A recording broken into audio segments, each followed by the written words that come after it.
പ്രമുഖ jewellery ഗ്രൂപ്പായ Joy ആലുക്കാസിനെതിരെ enforcement directorate സ്വീകരിച്ച നിയമ നടപടികൾ വലിയ വാർത്തയായിരുന്നു. ഫോറിൻ എക്സ്ചേഞ്ച് മാനേജ്മെന്റ് ആക്ട് ലംഘിച്ചു എന്നാരോപിച്ച് ജോയ് ആലുക്കാസ് ഗ്രൂപ്പിനും ചെയർമാൻ ജോയ് ആലുക്കാസ് വർഗീസിനുമെതിരെയായിരുന്നു ഈ നടപടി. എന്താണ് ഈ കേസ്, ഇതിലെ പ്രധാന വിവരങ്ങൾ, നിലവിലെ സ്ഥിതി എന്നിവ വിശദീകരിക്കാം. നമസ്കാരം, ഞാൻ രഞ്ജിത് കൃഷ്ണൻ. പുതിയ വീഡിയോയിലേക്ക് എല്ലാവർക്കും സ്വാഗതം. കേസിന്റെ വിശദാംശങ്ങളിലേക്ക് കടക്കുന്നതിന് മുൻപ് എന്താണ് ഫോറിൻ എക്സ്ചേഞ്ച് മാനേജ്മെന്റ് ആക്ട് എന്ന് ലളിതമായി മനസ്സിലാക്കാം. ഇന്ത്യയുടെ വിദേശ നാണ്യ വിനിമയവുമായി ബന്ധപ്പെട്ട കാര്യങ്ങൾ നിയന്ത്രിക്കുന്ന നിയമമാണിത്. 1999 നിലവിൽ വന്ന ഈ നിയമം വിദേശ നാണ്യം കൈകാര്യം ചെയ്യൽ, വിദേശത്തേക്ക് പണം അയക്കൽ, വിദേശത്ത് സ്വത്തുക്കൾ സമ്പാദിക്കൽ എന്നിവയ്ക്ക് വ്യക്തമായ ചട്ടങ്ങളും നിബന്ധനകളും മുന്നോട്ട് വയ്ക്കുന്നു. ഈ ചട്ടങ്ങൾ ലംഘിച്ചാൽ അത് ഫെമ നിയമ ലംഘനമായി കണക്കാക്കും. ഇത്തരം കേസുകൾ അന്വേഷിക്കാനും നടപടിയെടുക്കാനുമുള്ള ചുമതല എൻഫോഴ്സ്മെന്റ് ഡയറക്ടറേറ്റിനാണ്.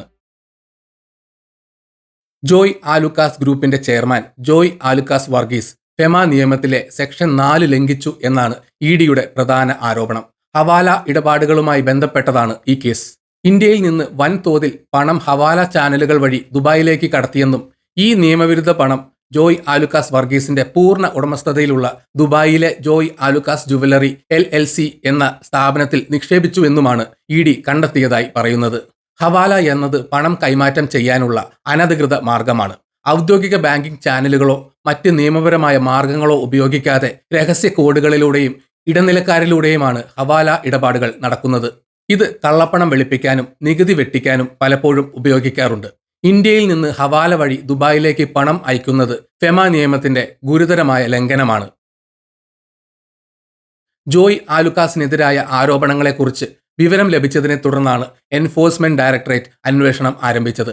അന്വേഷണത്തിന്റെ ഭാഗമായി 2023 ഫെബ്രുവരിയിൽ ഇഡി ജോയ് ആലുക്കാസ് ഗ്രൂപ്പിന്റെ വിവിധ സ്ഥാപനങ്ങളിലും ചെയർമാന്റെ വസതിയിലുമടക്കം പരിശോധനകൾ നടത്തി. തൃശൂർ ആസ്ഥാനമായി പ്രവർത്തിക്കുന്ന സ്ഥാപനങ്ങളിലായിരുന്നു പ്രധാനമായും പരിശോധന നടന്നത്. ഈ പരിശോധനകളിൽ നിന്ന് നിരവധി രേഖകളും ഇലക്ട്രോണിക് ഉപകരണങ്ങളും പിടിച്ചെടുത്തു. പരിശോധനയിൽ നിന്ന് ലഭിച്ച ഔദ്യോഗിക രേഖകൾ, ഇമെയിലുകൾ, ജീവനക്കാരിൽ നിന്ന് ലഭിച്ച വിവരങ്ങൾ എന്നിവയെല്ലാം ജോയ് ആലുക്കാസ് ഹവാല ഇടപാടുകളിൽ സജീവമായി പങ്കെടുത്തുവെന്ന് തെളിയിക്കുന്നതായി ഇഡി അവകാശപ്പെട്ടു. ദുബായിലെ ജോയ് ആലുക്കാസ് ജുവലറി LLCയിൽ നിക്ഷേപിച്ച പണത്തിന്റെ യഥാർത്ഥ ഉടമ ജോയ് ആലുക്കാസ് വർഗീസ് ആണെന്നും അതിനാൽ നിയമവിരുദ്ധമായി കൈമാറ്റം ചെയ്യപ്പെട്ട പണത്തിന്റെ ഗുണഭോക്താവ് അദ്ദേഹമാണെന്നും ഇഡി കണ്ടെത്തി.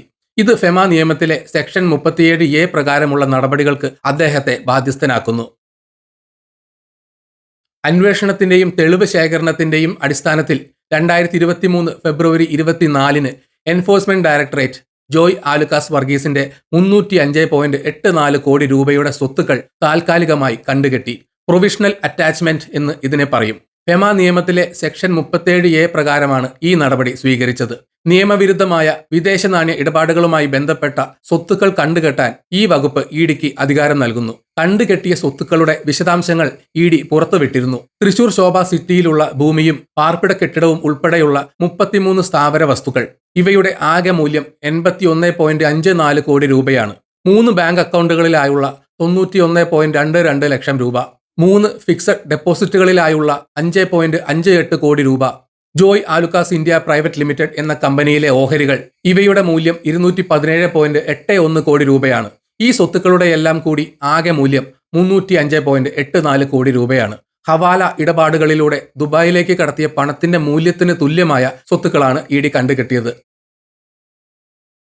എൻഫോഴ്സ്മെന്റ് ഡയറക്ടറേറ്റ് നടപടി സ്വീകരിക്കുന്നതിന് തൊട്ട് മുൻപാണ് മറ്റൊരു പ്രധാന സംഭവം നടന്നത്.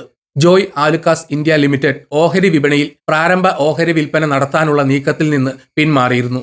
2300 കോടി രൂപ ഓഹരി വിൽപ്പനയിലൂടെ സമാഹരിക്കാനായിരുന്നു കമ്പനി ലക്ഷ്യമിട്ടിരുന്നത്. എന്നാൽ അപ്രതീക്ഷിതമായി കമ്പനി IPOയിൽ നിന്ന് പിന്മാറി. ഇതിന് പിന്നാലെയാണ് ഇഡി റെയ്ഡും സ്വത്ത് കണ്ടുകെട്ടലും നടന്നത്.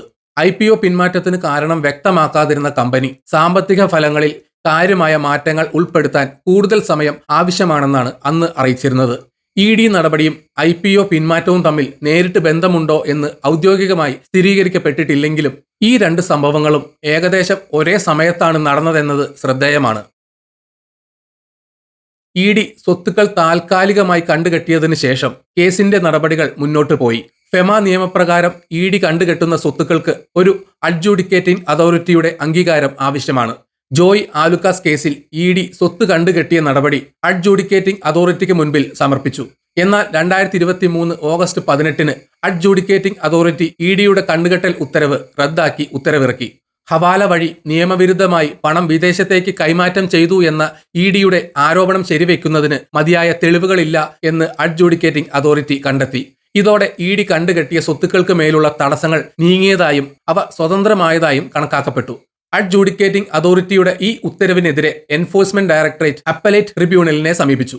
അഡ്ജൂഡിക്കേറ്റിംഗ് അതോറിറ്റിയുടെ ഉത്തരവ് ചോദ്യം ചെയ്തുകൊണ്ടുള്ള ഇ.ഡിയുടെ അപ്പീൽ നിലവിൽ അപ്പലേറ്റ് ട്രിബ്യൂണലിന്റെ പരിഗണനയിലാണ്.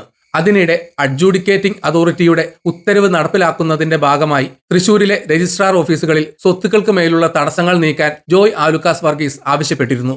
എന്നാൽ ഇ.ഡി അപ്പീൽ പോയതിനാൽ രജിസ്ട്രാർ ഓഫീസുകൾ ഇതിന് തയ്യാറായില്ല.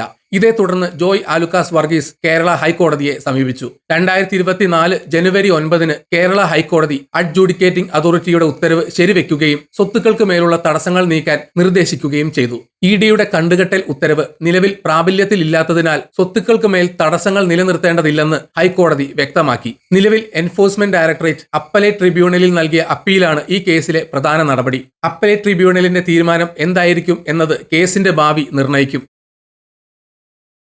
എൻഫോഴ്സ്മെന്റ് ഡയറക്ടറേറ്റ് നടപടി സ്വീകരിച്ചതിന് പിന്നാലെ ജോയ് ആലുക്കാസ് ഗ്രൂപ്പ് ഔദ്യോഗികമായി പ്രതികരിച്ചിരുന്നു. അന്വേഷണവുമായി പൂർണ്ണമായി സഹകരിക്കുമെന്നും കമ്പനി വൃത്തങ്ങൾ അറിയിച്ചു. കേസ് നിയമപരമായി നേരിടുമെന്നും ആവശ്യമെങ്കിൽ പിഴയടച്ച് പ്രശ്നം പരിഹരിക്കാനുള്ള സാധ്യതകളും പരിഗണിക്കുമെന്നും അവർ സൂചിപ്പിച്ചു. 25,000 കോടി രൂപയുടെ ആസ്തിയുള്ള ഗ്രൂപ്പിന് 305 കോടി രൂപയുടെ ഈ പ്രശ്നം പരിഹരിക്കാൻ കഴിയുന്നതേയുള്ളൂ എന്ന ആത്മവിശ്വാസവും അവർ പ്രകടിപ്പിച്ചിരുന്നു. ജോയ് ആലുക്കാസ് കേസ് ഫെമ നിയമലംഘനങ്ങളുടെ ഗൗരവത്തെക്കുറിച്ചും എൻഫോഴ്സ്മെന്റ് ഡയറക്ടറേറ്റിന്റെ അധികാരങ്ങളെക്കുറിച്ചുമുള്ള ഒരു ഓർമ്മപ്പെടുത്തലാണ്. വിദേശ നാണ്യ ഇടപാടുകൾ നടത്തുമ്പോൾ ഇന്ത്യൻ പൗരന്മാരും സ്ഥാപനങ്ങളും അതീവ ജാഗ്രത പുലർത്തേണ്ടതിന്റെ ആവശ്യകത ഈ കേസ് അടിവരയിടുന്നു. ഹവാല പോലുള്ള അനധികൃത മാർഗങ്ങളിലൂടെയുള്ള പണ കൈമാറ്റം രാജ്യത്തിന്റെ സാമ്പത്തിക സുരക്ഷയ്ക്ക് ഭീഷണിയാകുമെന്നതിനാലാണ് ഇത്തരം ഇടപാടുകൾക്കെതിരെ കർശന നടപടികൾ സ്വീകരിക്കുന്നത്. ഈ കേസിൽ അഡ്ജൂഡിക്കേറ്റിംഗ് അതോറിറ്റിയുടെയും ഹൈക്കോടതിയുടെയും ഉത്തരവുകൾ ഇ.ഡിയുടെ നടപടികളെ ചോദ്യം ചെയ്യുന്നതായിരുന്നു. ഇത് നിയമ നടപടികളിലെ സ്വാഭാവികമായ ഒരു പ്രക്രിയയാണ്. അന്വേഷണ ഏജൻസിക്ക് നടപടിയെടുക്കാൻ അധികാരമുണ്ടെങ്കിലും ആ നടപടികൾ നിയമപരമായി ശരിയാണോ എന്ന് പരിശോധിക്കാൻ സ്വതന്ത്ര സംവിധാനങ്ങളുണ്ട്. അഡ്ജൂഡിക്കേറ്റിംഗ് അതോറിറ്റിയും കോടതികളും ഈ പരിശോധനയാണ് നടത്തിയത്. നിലവിൽ കേസ് അപ്പലേറ്റ് ട്രിബ്യൂണലിന്റെ പരിഗണനയിലായതിനാൽ അന്തിമ വിധി വരുന്നതുവരെ കാത്തിരിക്കേണ്ടതുണ്ട്. ട്രിബ്യൂണലിന്റെ വിധി ഇരു കൂട്ടർക്കും നിർണായകമാകും. ഇത് സമാനമായ മറ്റ് ഫെമ കേസുകളിലും ഒരുപക്ഷെ ഒരു വഴികാട്ടിയായേക്കാം. IPOയിൽ നിന്ന് പിന്മാറിയതിന് പിന്നാലെ ഈ കേസ് വന്നത് ഒരുപക്ഷെ കമ്പനിയുടെ ഓഹരി ലിസ്റ്റിംഗ് പ്ലാനുകളെ വൈകിപ്പിച്ചേക്കാം. എന്നാൽ അഡ്ജൂഡിക്കേറ്റിംഗ് അതോറിറ്റിയുടെയും ഹൈക്കോടതിയുടെയും അനുകൂല ഉത്തരവുകൾ കമ്പനിക്ക് ഒരു പരിധിവരെ ആശ്വാസം നൽകിയിട്ടുണ്ട്.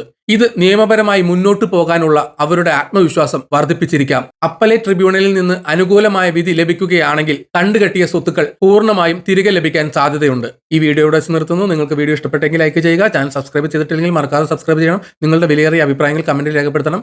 നോട്ടിഫിക്കേഷൻ ബെൽ ബട്ടൺ അമർത്താൻ മറക്കരുത്. മറ്റൊരു വീഡിയോയുമായി വീണ്ടും കാണാം. ബൈ.